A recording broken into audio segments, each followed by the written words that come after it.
sa Amerika patuloy na lumalaki.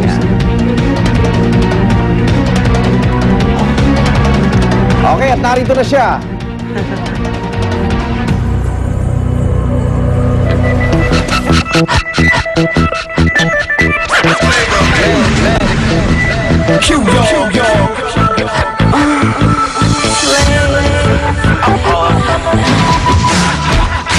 Hey ladies, I think it's our time to get a little action.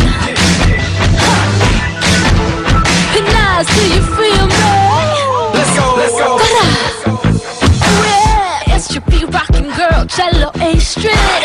Be nice, got your hook. Why don't you face? Maraming salamat, cheerleader queen nating si Regine forever.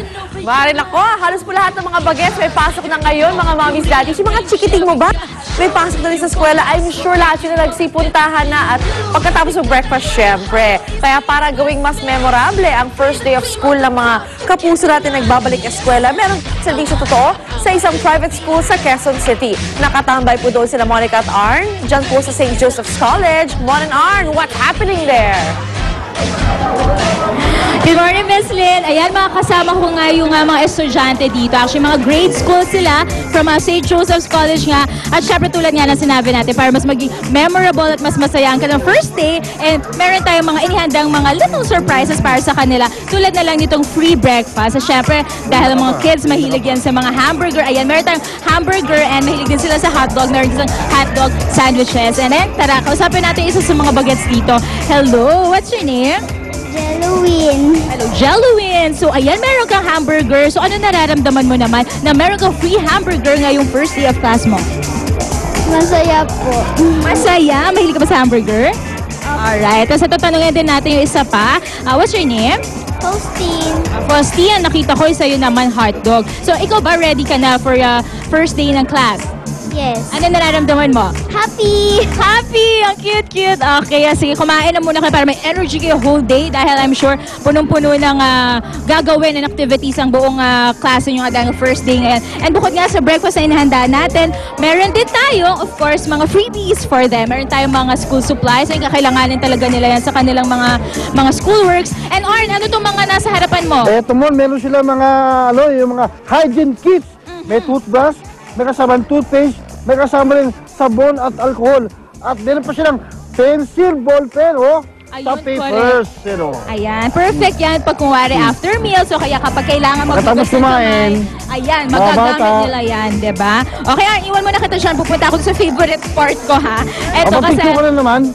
Oo, okay. Ito kasi mga kapuso, para bilang tayo ay mahihilig mag-post, ayan, at kumuha ng mga souvenirs, meron tayong photo booth para sa mga bagets dito. And tulad na inaasahan, karamihan mga high school students na nagpapapicture dito. Dali, kausapin natin sila. Hi guys, barkada ba kayo? Classmates? Classmates. So guys, are you ready na ba na first day of class? I guess so. Kuha na siya, dali. Alright, so anong nararamdaman nyo ngayon na finally, no, after ilang months of vacation, ayan, pasukan na. Kuha siya.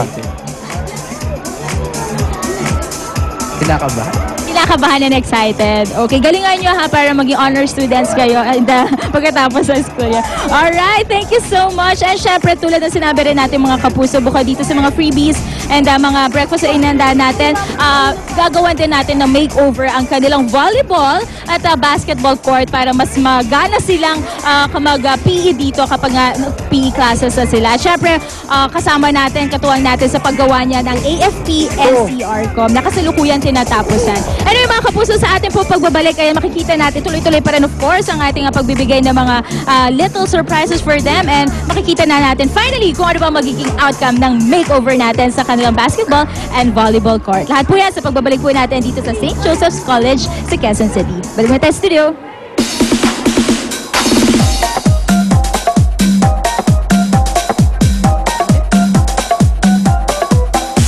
Alright, thank you you so much, Monica. At back to school na rin ang college students ngayong araw. At iba na talaga ngayon dahil imbis na ballpen at papel lang, karamihan sa kanila, high-tech na talaga at may bit-bit na laptops, tablet, computers at notebooks. Kaya ito na ang ating latest netbooks for school ngayon. Ibibita sa atin ang ating resident gadget expert, Mr. Jerry Liao. Good morning, Jerry. Good morning, Susie. At siyempre, magandang umaga sa lahat ng ating mga nanonood ngayon. Excited na yung students magkabagong gadget. Yung mga parents sila yung kinakabahan. Gastos na naman. Gastos na naman.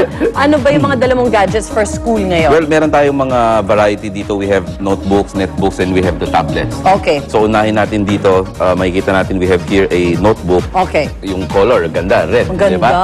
But in terms of power and feature, this is a Sandy Bridge processor na to. Alright. So, bago na ito. At makikita mo natin yung keyboard niya with chiclet type. Diba? Parang chiclet nakalabas. Diba? So, mas madali. Hindi pa mostly pag nagtatype ganyan, ka. nakaangat naman ang mga keyboard. Pero makikita mo iba yung makikita mo yung elevation niya. Yung elevation niya. Okay, So, okay. mas comfortable kapag Yes. nagta-type ka. And of course, this is very powerful. Mas stylish yung color niya. Oo, Diba? nice. Ganda, no? Actually, pwede na yun sa bike imbis sa desktop. Ito na rin yung Oo, pwede gamitin na nila siya. kasi Kasi nga, very in terms of powerful. power, malakas Yes. yan. Tapos dito, makikita natin, we have here a netbook. Tapos ito naman, white naman siya. No? Oo. So, mas light. Tapos pwede mo dalhin kahit saan. Oo. Mas maganda, di ba? So, dito naman, makikita natin, we have here yung another netbook. Pero ito, ang pinifeature naman niya, makikita mo may speaker tayo dito sa harap. Kitang-kita no? yung speaker niya. Yes, Oo, so actually, Harman ayun. Kardon, tas Dolby System. Wow! ganun. So pag you're into multimedia talaga, Yes. pwede ito. Dito Kasi mo i-play. marami na rin mga courses ngayon that deal with multimedia. Ayun, pwede nila gamitin dyan. Tapos Okay. here we have another notebook here, no? So ito naman yung sa mga hard disk niya, tapos yung processor niya malakas din to. Ito So, notebook din to. Notebook So din pag yan. malaki notebook, pag maliit netbook. Oh, kasi because of the screen, 10, no? So iba 14, 15, mga ganyan. So Yun, yung notebook. classification niya. Okay. Diba? So these are the notebooks that we have right now. Tapos let's move to the tablet. Yan na! So, parati nakikita natin yung mga iPad. And Yes, ito ngayon, yes. mga Android-based na to. Okay. So, we have here the icon niya. Aha. Okay, tapos we have here the transformer or iPad, no? So, ang ibig sabihin yan, pag tablets yan, pa-swipe ba din lahat pang yan? swipe na, tapos pang reading, pang surf, pang send ng email. Oo. But if you will notice, nakikita natin dati, puro tablets lang na ganito. Diba? Yes. Right now, if you will notice dito, meron na tayo yung pwede nating Naku, favorite i-touch. mo yan, yung na-eject eh. Yung mga gustong-gusto mo yan eh. Oo, di ba? Binanggit ko sa iyo. Yes! Andito na po siya, no? So, Ang makikita tagal natin. na no, nung binanggit mo. Tapos Oo, ngayon, lumabas mas... na, ngayon- diba? Oo nga. So, if let's say, for example, nasa bahay ka, of course, you can attach it. Yes. Ganyan, kung computer ka. Pag Yes. aalis ka na, Ay, diba, dala mo na grabe. lang to. 2-in-1. yan, ito yung transformer. Kaya no? pala nakalinya siya doon sa tablet. Sabi ko, bakit kala ko Oo. netbook ito? Ayan, Yeah, tablet. so, pareho yan dito, no? Alright. Tapos, last but not the least, of course, makikita natin po dito. Oh, ano meron yan? akong suot na relos. Di ba, minsan pag nasa classroom ka, di ba? Okay. Tapos, kunwari may nag-text sa'yo, tapos you want to be updated sa Facebook or Yes. Twitter mo. Eh, binabawal na rin yung Binabawal texting. yun, di ba? syempre. Oo. So ito Nakadistract. naman, unfortunately, wala kasi tayong wifi, hindi ako makakonect. Pero, Kailangan namin ng wifi. ang purpose nito, Wow. okay, let's say for example, you have a phone. This only works with an Android phone. Doon siya Android ko-connect, no? phone. But Okay. I'm sure in the future, there will be some watches na pwedeng kumonect sa ibang mga telepono. So ano pong ginagawa niya? So if let's say you have a phone na Android, lagay mo lang sa bulsa mo, Yes. connect ka sa internet, Yes. okay, nasa Facebook, Twitter ka, Oo. gano'n. Ito, suot mo lang. Oo. If somebody texted you, nag-text sa'yo, Oo. lalabas po dito sa relos. Wow. Okay? So, hindi mo na kailangan kunin yung phone. Yes. Dito ka lang magbasa. Mababasa mo siya pero hindi ka syempre makaka-reply muna or nothing, Parang no? notification lang. Nababasa mo yung SMS, no? Oh. Now, pag let's say, for example, may nag-post sa iyong Facebook, Yes. labas din siya dito. Paano mo masuscroll up and down yung mga pagbasa? Meron siyang command Meron dito. siyang command sa gilid. Yung touch Ah, sa screen din. Kaya Ah. sabi ko wala naman siyang butones sa gilid. Hindi, meron siya dito. Power lang. Meron siya dito. Okay. Pero itong sides, meron lahat ito. So ito down, left, right, left, parang ganyan. Ay, grabe. So pag may nag-post po sa Twitter nyo, makikita rin nyo po dito. Oo. So nakaganyan ka lang, so nagbabasa ka. Hindi halata ng teacher. Pero mahalata lang niya. Parang nagmamadali kaya ata Mr. Liao. Kanina ka pa Pindot nag-check ka ng relo pindot dyan. ng pindot. Parang ganun, di ba? Correct. So yun yung mga gadgets natin na pwede natin gamitin for school. And at the same time, yun nga, you can be updated if you don't want to miss any post ng mga friends mo sa Yes. Facebook or Twitter or SMS. Meron din tayo mga gadgets na ganyan. But of Alright. course, these are just tools. Siyempre, kailangan aral ka talaga Totoo mabuti. naman. You can have the best and most high-tech things kung hindi ka naman nag-aaral. Wala din yun sa'yo. Naku, thank you so much, Jerry. Thank you for the opportunity. At meron na namang hihingi ng mga estudyante sa mga magulang nila. Lagot ka. At yan ang latest netbooks ngayon na malaking tulong sa pag-aaral ng college and high school students. Ang babalik pa unang hirit.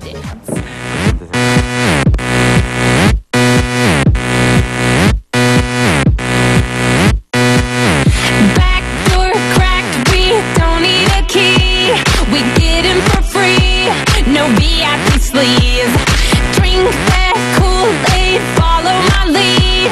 Now you're one of us, you're coming with me. Discover your unique child and how you can complement your parenting style to uncover an achiever. Join I Am an Achiever, a parenting seminar on discovering your child's unique potential. June 18th, Saturday, 1:30 to 4 p.m. at the SM Mall of Asia, Cinema 6. Register now! Masasarap ang inyong mga paboritong ulam kung may tamang asim ng Silver Swan sukang puti. Mabango, swabe sa lalamunan, at hindi masangsang sa ilong. Silver Swan sukang puti. Tamang asim. Ang mas maganang pagsalubong sa inyong umaga ay hatid ng unang hirit at Select Toyo. When I encounter scalp problems, I choose New Clear for Women. May Nutrium 10 complex of vitamins and minerals that nourishes scalp. It's Total 3. No dandruff, no dryness, less hair fall. Bagong Clear for Women. Sometimes you can't avoid eating fat. Time to